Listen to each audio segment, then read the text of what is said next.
kind of weird recipe for I don't know really what it's called.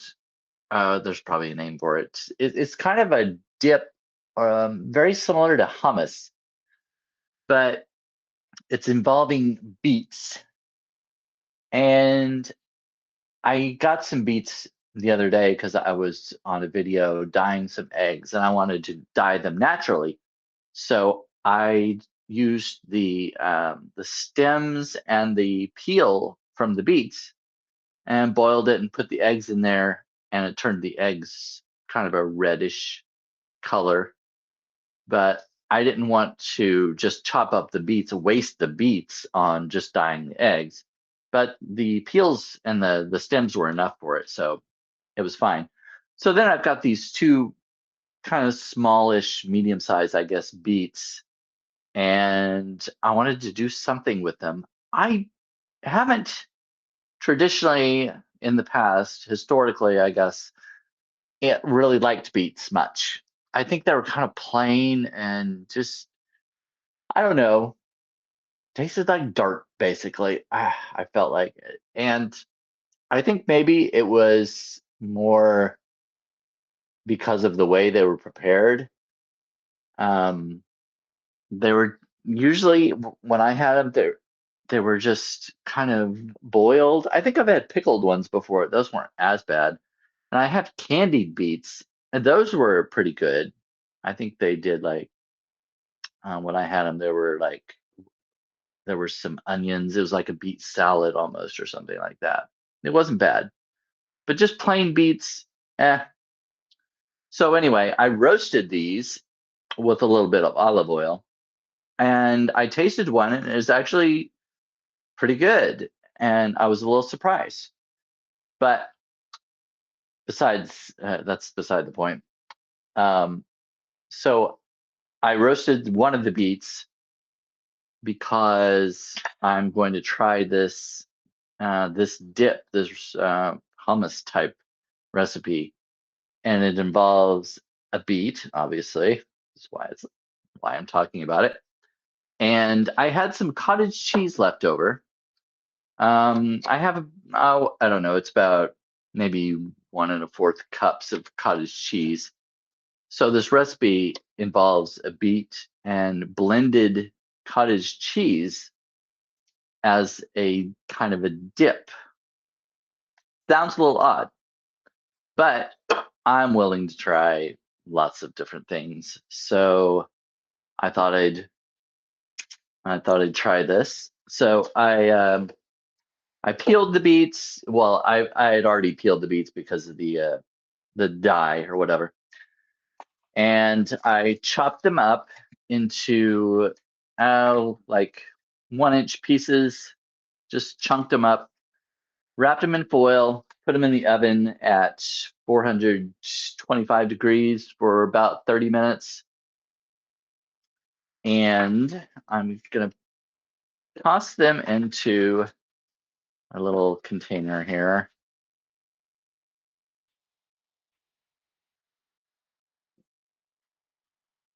And we're going to chop them up.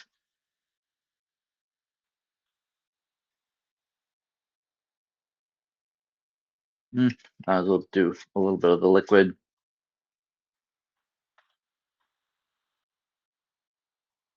All right. Well, actually, I think I'll save this just to rest my spoon on, even though I've kind of splashed on the counter anyway. And I've got my little my handy dandy handheld immersion blender. So hopefully this will work well. All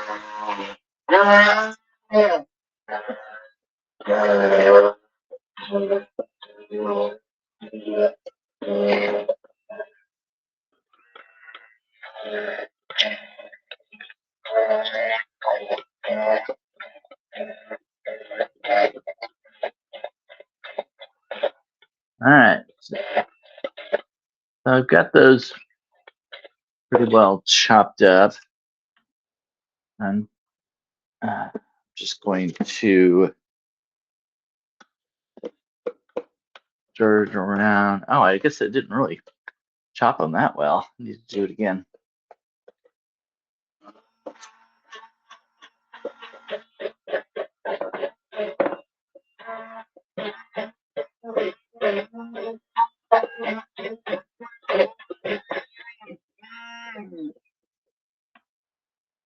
Oh,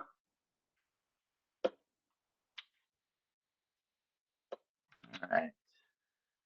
Such a messy process.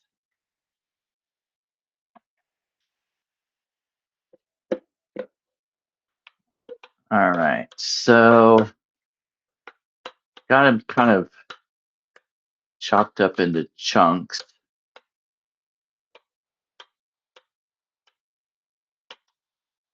This one's a little bit hard. I probably could have left them in there for a little bit longer. I tasted one; it was soft and it was pretty good, but it's a good idea to at least chop them into like 1-inch pieces so they won't take as long for them to roast and soften. So I'm gonna add this cottage cheese.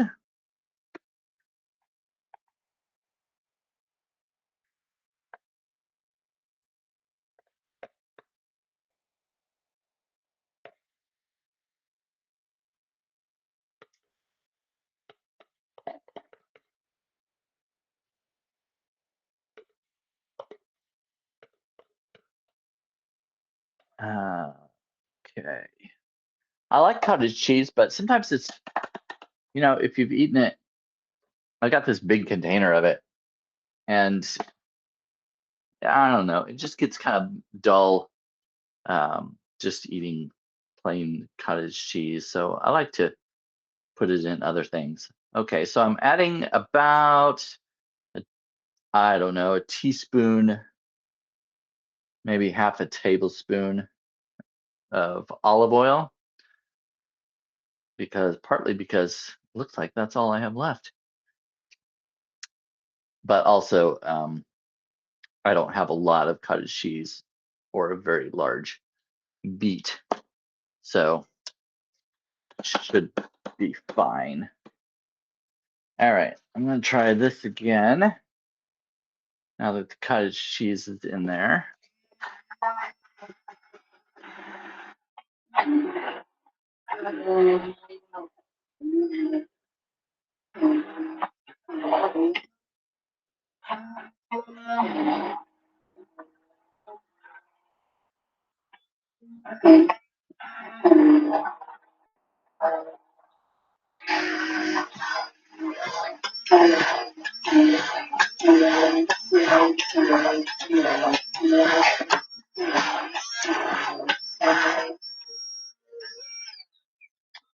Okay, well, that's interesting. I haven't used this immersion blender very often. It seems to do better with more liquid in it. So if you're just trying to chop vegetables or beets or something like that, I don't know, it just doesn't work all that well. Careful to keep my finger away from the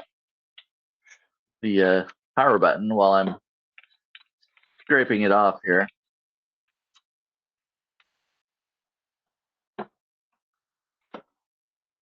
All right. So basically, it comes up with this kind of pink like uh,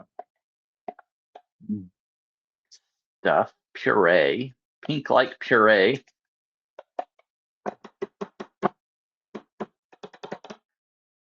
Which should be obvious because the red beets with the white cottage cheese.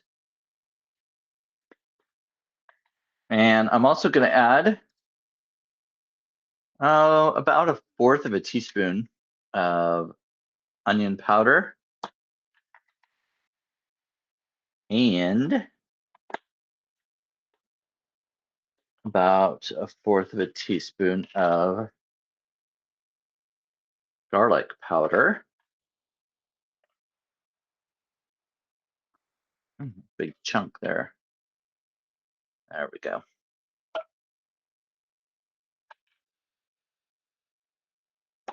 Ah, and some black pepper. And I'm just going to dash some in there. It suggests chives, fresh chives and basil, but I don't have fresh. I have dried. So I think I'm gonna put that in there. I'm gonna mix it up again and put that in there along with some green onion, but I don't want to just chop all the green onion up. I think I'm, or yeah, I don't want to like blend the green onion up in there. So I'm going to add it in the end. But I've also got some shredded carrots that I use for a salad. So I'm going to throw those in there also. So it'll give it a little bit of a sweetness. Why not? It's not in the recipe, but I like doing things differently. Now let's see.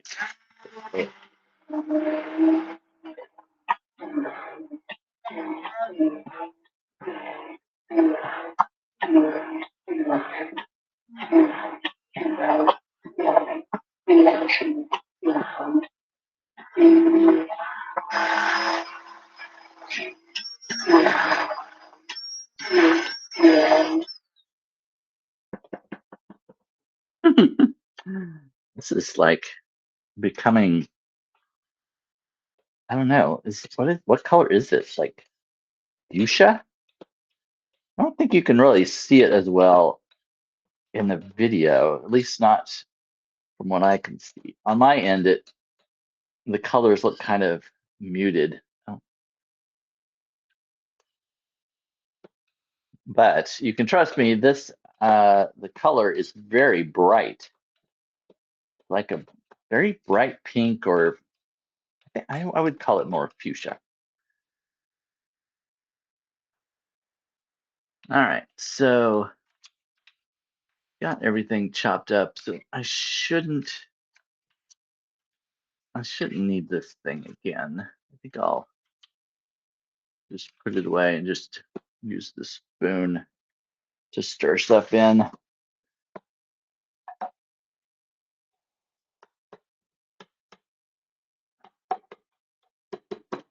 Now, I'm pretty sure I have a few crackers. I'm going to try it and see what it tastes like. And then make some adjustments if I feel like I need to. Now, this ream of crackers is almost gone, so I'll use one of those. All right, let's try this.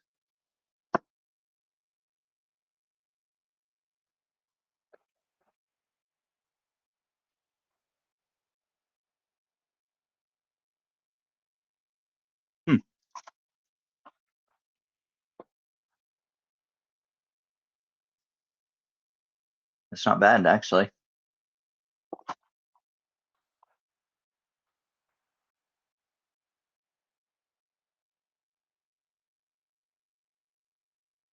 I don't think the recipe even mentions salt, but I think you could use a little salt, really.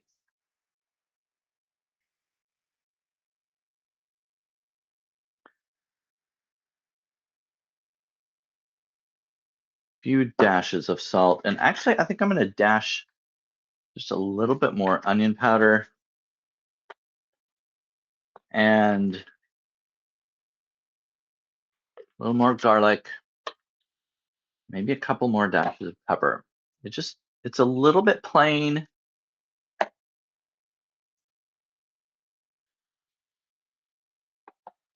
I'm just gonna stir it. I'm not gonna use this immersion blender again and get it all gunked up.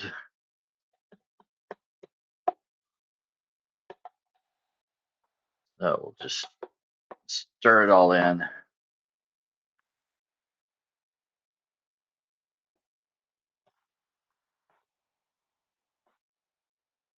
Hmm, that's better actually.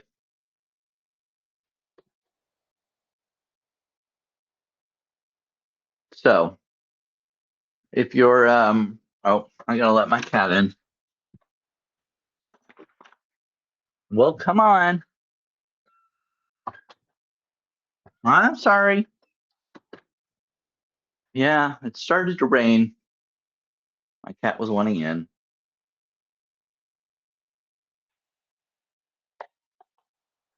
Oh, Zach, Zach, Zach. You're always so whiny.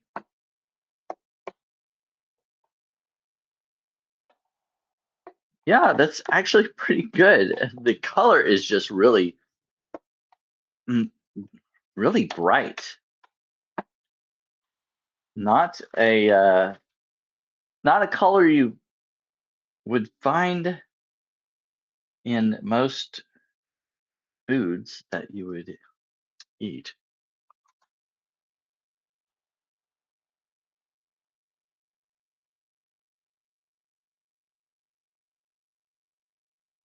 Mm. It's actually really good.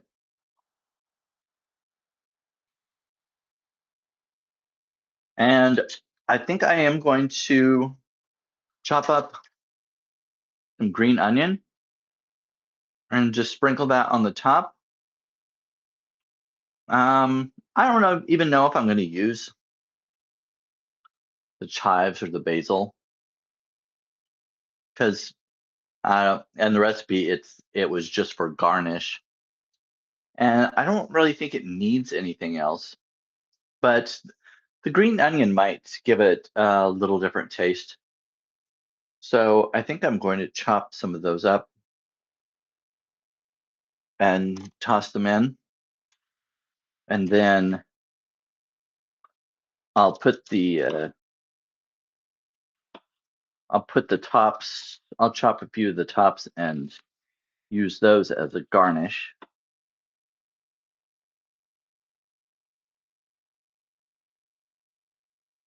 I don't know if I should blend them up or just keep them as chunks in there now that I've already cleaned my immersion blender head.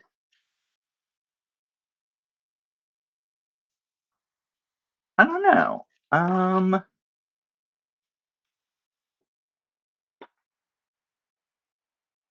Yeah, I think I don't know. Maybe I'll blend them up. I know, I cleaned it off and now I'm just gonna dirty it again. But I don't think I want big chunks of green onion when I eat it.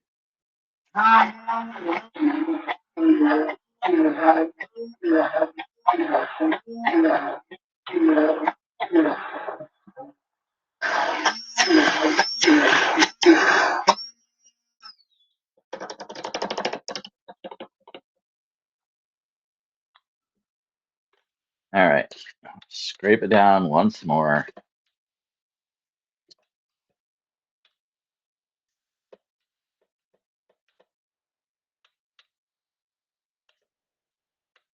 I just can't get over the color of this. It's so bright pink.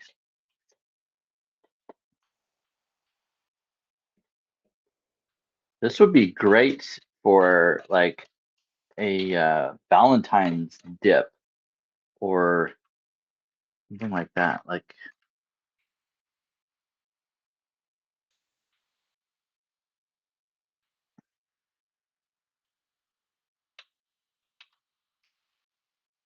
all right. Oh, what a mess. All right, got it all blended up.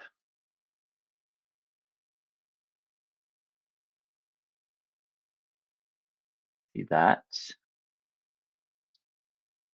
Yeah, it's basically a puree.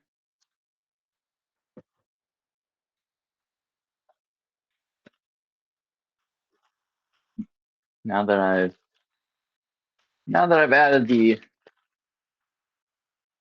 carrot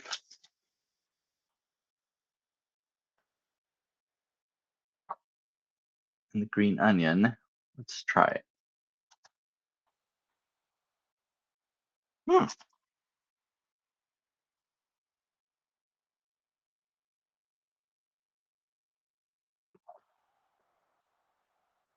Oh yeah. Yeah. That's definitely better, actually. So I didn't put a whole lot of the chopped carrots, but maybe maybe a fourth of a cup.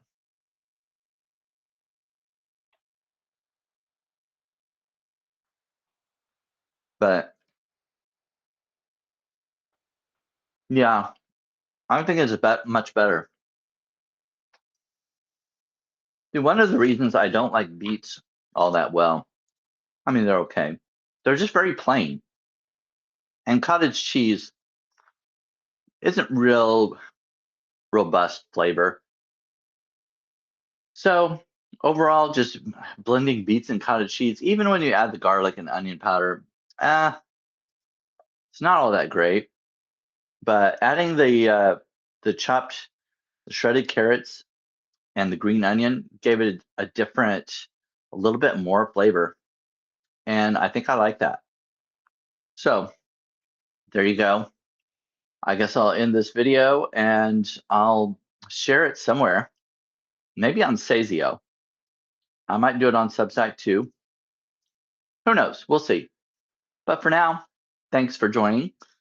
You can find me you can find me on Medium, although I don't post so much anymore there, Substack, and Sazio.